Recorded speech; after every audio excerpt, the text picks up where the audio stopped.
Good evening विद्यार्थी मित्रांनो. मागील तासाला आपण राष्ट्रीय एकात्मता आणि या राष्ट्रीय एकात्मतेमधील राज्याची भूमिका अभ्यासत होतो. आज आपल्याला भारतामधील राष्ट्रीय एकात्मता या भारतातील राष्ट्रीय एकात्मतेचा अभ्यास करायचा आहे. आपणा सर्वांना माहित आहे की 150 पेक्षाही जास्त वर्ष भारतावर ब्रिटिशांचं राज्य होतं आणि या परकीयांच्या जोखडातून भारताला मुक्ती मिळावी, भारताला स्वातंत्र्य मिळावं म्हणून भारतीय स्वातंत्र्य लढा उभा राहिला आणि एकतेच्या भावनेनं सर्व भारतीय एकत्र आले आणि 15 ऑगस्ट 1947 साली भारत हा स्वतंत्र झाला. तेव्हा भारतासमोर ज्यावेळेला भारत स्वतंत्र झाला, त्यावेळेला भारतासमोर अनेक प्रकारच्या समस्या उभ्या होत्या. याच्यामध्ये मग भारतामधलं आर्थिक मागासलेपण असेल, म्हणजेच भारतामध्ये अनेक वर्ग असा होता की जो गरिबीच्या जोखडामध्ये अडकलेला होता. गरिबी, 18 विश्व दारिद्र्य, निरक्षरता आणि सामाजिक विषमता या समस्या भारताला स्वातंत्र्य मिळालं त्यावेळेला होत्या. भारतामध्ये जी स्वातंत्र्य चळवळ उभी राहिली, या स्वातंत्र्य चळवळीनं भारतीयांसमोर काही मूल्य ठेवलेली होती आणि त्यात काही उद्दिष्टे सुद्धा होती. तीच मूल्य स्वातंत्र्यानंतर राष्ट्र उभारणीचा पाया ठरली. ही जी मूल्य होती यामध्ये राष्ट्रवाद, धर्मनिरपेक्षता आणि लोकशाही ही ती मूल्य होती. या मूल्यांबरोबरच काही उद्दिष्टे सुद्धा ठेवलेली होती. भारतीय स्वातंत्र्य लढ्यामध्ये किंवा स्वातंत्र्य चळवळीनं काही उद्दिष्ट सुद्धा ठेवलेली होती. त्या भारताला स्वातंत्र्य मिळाल्यानंतर भारताची आर्थिक प्रगती आणि सामाजिक परिवर्तन ही ती उद्दिष्ट होती. स्वातंत्र्यानंतर भारताची एकता जपणं आणि ती बळकट करणं हे महत्वाचं कार्य होतं. भारताची एकता आणि अखंडता जपण्यामध्ये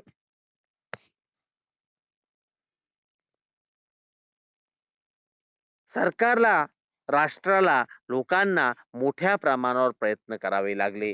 भारतीयांमध्ये एकता ही आपोआप निर्माण होणारी नव्हती, तर भारतामधला जो प्रादेशिकता आहे, वांशिकता आहे किंवा भाषिक विविधता आहे, ही मान्य करून एकता वाढवण्यासाठी प्रयत्न करावे लागणार होते. म्हणजेच भारतामध्ये प्रादेशिक विविधता होती, वांशिक विविधता होती आणि भाषिक विविधता ही होती. हे सगळं मान्य करून एकता वाढवण्यासाठी प्रयत्न करावे लागणार होते. ज्यावेळेला भारताला स्वातंत्र्य मिळालं, त्यावेळेला या भारतापुढच्या विविधतेतून एकता साधण्याच्या बाबी होत्या. म्हणजे या विविधता ज्या आहेत, ही जी समस्या आहे, ही राष्ट्रीय एकात्मतेशी आणि एक राजकीय समुदाय म्हणून भारतीय लोकांमध्ये एकता निर्माण करण्याशी संबंधित होती. म्हणजेच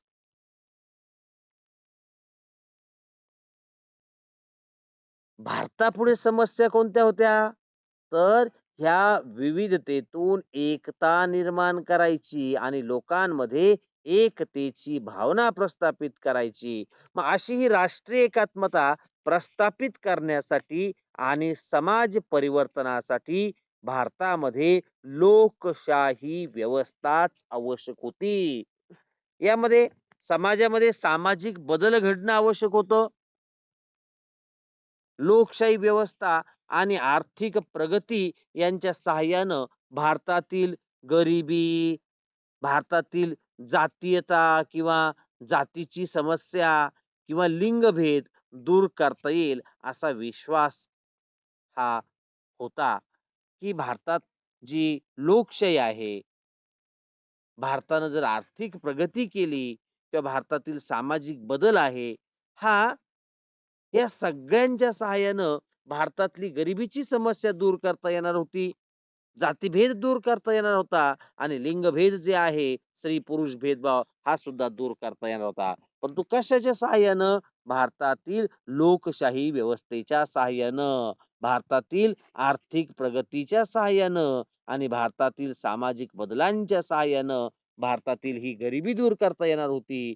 जातीभेद दूर करता येणार होता आणि लिंगभेद सुद्धा दूर करता येणार होता, असा विश्वास होता.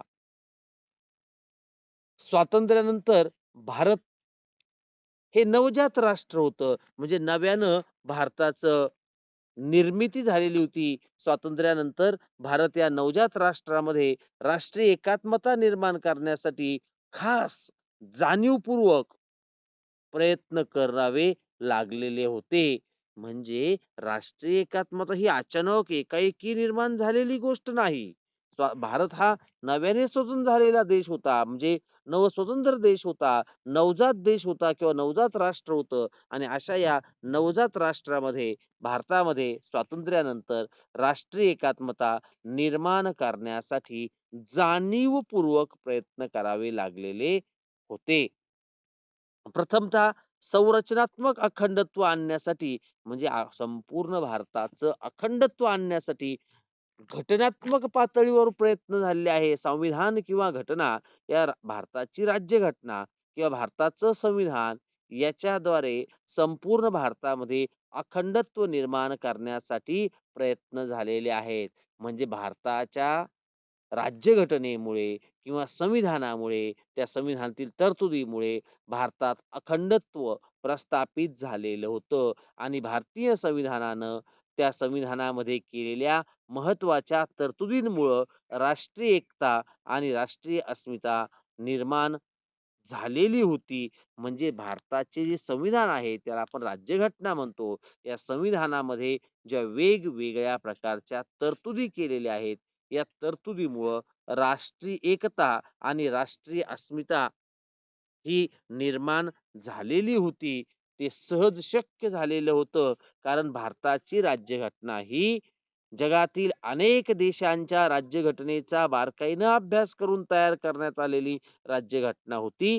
ती भारताच्या संदर्भात तयार करण्यात आलेली होती आणि या घटनेमध्ये भारताच्या परिस्थितीचा विचार करून राज्यघटनेमध्ये म्हणजे संविधानामध्ये अशा काही तरतुदी केलेल्या होत्या, ज्यामुळे राष्ट्रीय एकता आणि राष्ट्रीय अस्मिता लोकांमध्ये निर्माण झालेली होती. दुसरा महत्वाचं परिमाण होतं ते म्हणजे मानसिक परिमाण. ज्यायोगे भारतीयांमध्ये राष्ट्रवादाची भावना निर्माण करणं हे एक आव्हान होतं.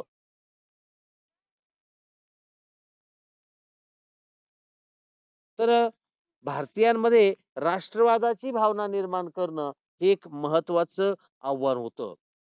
19व्या शतकाच्या उत्तरार्धात विविध प्रकारचे लोक एकाच राष्ट्रीय छत्राखाली येण्यास सुरुवात झाली होती. आपण जर जगाचा विचार केला तर या संपूर्ण जगामध्ये 19व्या शतकाचा जो शेवटचा कालावधी होता, उत्तरार्ध होता, या उत्तरार्धामध्ये त्या देशातले विविध प्रकारचे लोक एकाच राष्ट्रीय छत्राखाली येण्यास सुरुवात झालेली होती. याच वेळेस वेगवेगळी ओळख असलेले लोक स्वतःची भारतीय म्हणून ओळख निर्माण करू लागले होते. वेगवेगळी ओळख म्हणजे काय? की महाराष्ट्रीय, कन्नड, गुजराती, ख्रिश्चन, हिंदू, मुस्लिम, शीख ही वेगवेगळी ओळख आणि ही वेगवेगळी ओळख असलेले जे लोक होते, हे स्वतंत्र आम्ही भारतीय आहोत म्हणून त्यांची ओळख निर्माण करू लागलेले होते. म्हणजे वेगवेगळी ओळख तर होतेच. कन्नड, तेलुगू, ओडिसी, मल्याळी, मराठी, गुजराती, मुस्लिम, ख्रिश्चन, हिंदू ह्या वेगवेगळ्या ओळखीबरोबरच भारतीय म्हणून सुद्धा हे लोक स्वतःची ओळख निर्माण करू लागलेले होते आणि ज्या वेळेला भारताचा स्वातंत्र्य लढा उभा राहिला, स्वातंत्र्य चळवळ उभी राहिली, या स्वातंत्र्य चळवळीच्या काळात हळू-हळू भारतीय संस्कृती ही भारत या राष्ट्रामध्ये परिवर्तन होण्यास सुरुवात झाली. म्हणजे भारताची जी संपूर्ण भारताची जी संस्कृती होती, त्या संस्कृतीतून लोक भारतीयत्वाकडे वळू लागले होते आणि भारत याचं राष्ट्र बनायला सुरुवात झालं होतं. सगळ्या भारतीय लोकांमध्ये आम्ही एक आहोत आणि आम्ही भारतीय आहोत ही भावना निर्माण झालेली होती आणि त्याच्यातून त्या सगळ्या एकतेच्या भावनेतून भारतीय स्वातंत्र्य लढा उभा राहिलेला होता. म्हणजे भारतीय संस्कृती ही भारत या राष्ट्रामध्ये परिवर्तन होण्यास सुरुवात झालेली होती. हे स्वातंत्र्य लढ्याच्या काळातच झालं होतं. अशा पद्धतीनं भारतीय या राष्ट्रामध्ये राष्ट्रीय एकात्मता ही निर्माण झालेली होती. आता याची आपला संरचनात्मक परिमाण पुढील तासाला अभ्यासायचे आहेत. आज आपण भारतातील राष्ट्रीय एकात्मतेचा आढावा घेतलेला आहे. पुढील तासाला आपला याचे संरचनात्मक परिमाण अभ्यासायचे आहेत. आपण या ठिकाणी